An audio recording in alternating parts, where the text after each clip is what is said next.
Meus irmãos, é uma alegria estar aqui novamente.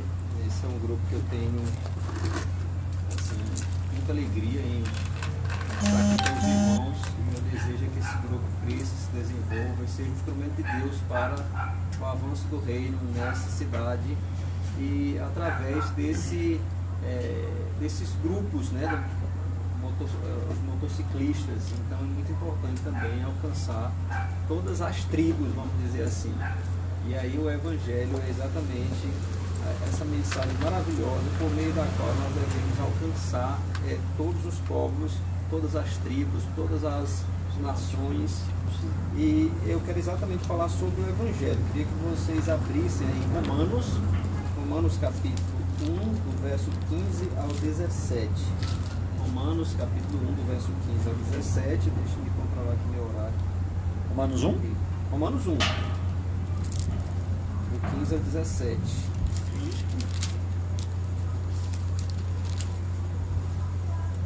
Ok? Vamos lá. Romanos 1, do 15 ao 17. Diz assim: Por isso, quanto está em mim, estou pronto a anunciar o Evangelho também a vós outros em Roma, pois não me envergonho do Evangelho, porque é o poder de Deus para a salvação de todo aquele que crê, primeiro do judeu e também do grego, visto que a justiça de Deus se revela no Evangelho de fé em fé, como está escrito: o justo viverá por fé. Amém. Bem, esse texto fala, de maneira muito clara, nós podemos perceber aqui, fala sobre o Evangelho. E eu quero exatamente destacar algumas características do Evangelho.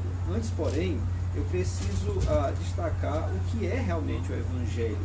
Eu acredito que uma das grandes falhas do evangelicalismo brasileiro é exatamente não se aprofundar em conhecer bem o Evangelho do Senhor Jesus Cristo. Então, o que é Evangelho? Então, muitas pessoas, às vezes, por exemplo, saem às ruas e dizem assim: Jesus te ama, Jesus te ama. E eles dizem que estão evangelizando, ou seja, que estão proclamando o Evangelho. Mas isso não é Evangelho. O Evangelho não é simplesmente dizer para as pessoas que Jesus as ama. Mas o Evangelho é exatamente a boa notícia.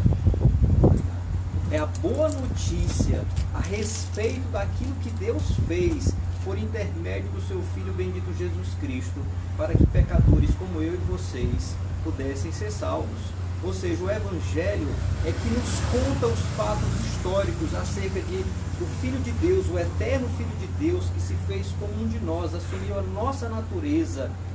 Como a própria Bíblia diz, ele foi tentado em todas as coisas à nossa semelhança, mas sem pecado, e viveu uma vida imaculada, perfeita, de perfeita obediência, e se ofereceu em sacrifício em nosso lugar na cruz do Calvário, morrendo para pagar os pecados de todo aquele que nele crê. E ao terceiro dia ele ressuscitou gloriosamente, para que todo aquele que nele crê também seja ressuscitado no último dia para a glória de Deus. E tendo ressuscitado, ele subiu aos céus, e de lá ele voltará para julgar os vivos e os mortos. Até lá ele está reinando, até que seus inimigos sejam colocados debaixo dos seus pés, e pessoas de todos os povos, línguas e nações sejam alcançadas pelo poder salvador de Deus.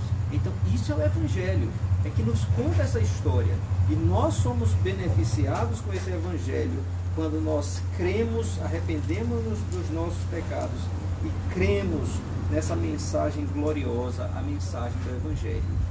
Paulo está escrevendo essa carta para os crentes lá da cidade de Roma, do Império, a capital do Império. E ele está então dizendo para esses irmãos que ele está pronto para ir pregar o Evangelho para aqueles irmãos. E ele diz por que ele está pronto. Ele está pronto porque ele não se envergonha do Evangelho. E ele diz por que não se envergonha do Evangelho. Não se envergonha do Evangelho, ele diz aqui, porque é o poder de Deus para a salvação de todo aquele que nele crê. E mais, ele diz porque esse Evangelho é o poder de Deus para a salvação de todo aquele que crê.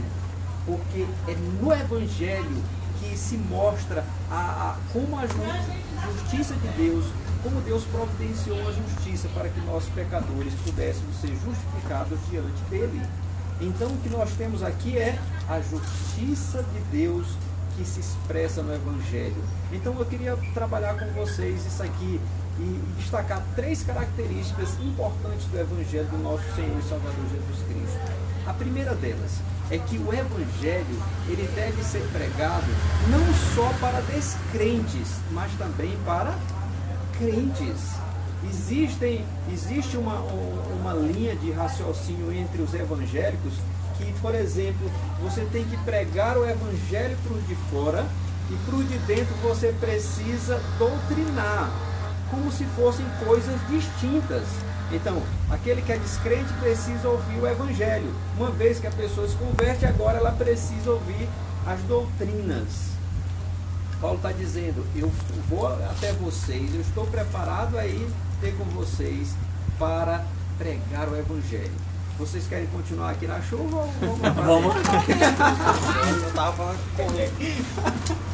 Eu vou ter que concluir a... Agora vai pagar o fogo.